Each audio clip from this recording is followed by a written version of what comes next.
అక్రమాలు చేసి, మానభంగాలు చేసి, భయంకరమైన పాపాన్ని బట్టి శాపాన్ని అనుభవిస్తున్నారు. అసలు చేసిన తప్పులకు ఆ ఇద్దరు దొంగలు సిలువ వేయబడి శ్రమలు అనుభవిస్తున్నారు.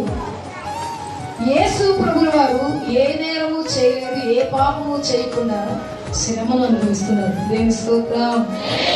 హల్లెలూయా, హల్లెలూయా.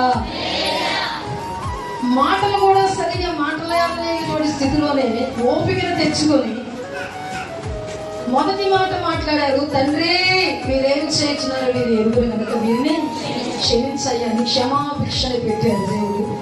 అదే క్షమాపణ గుణాన్ని కలిగి ఉండమని ఆయన ప్రజలమైన మనతో దేవుడు చెప్పాడు. దేవుని స్తోత్రం. యేసు ప్రభువారు తన శ్రమ పెట్టి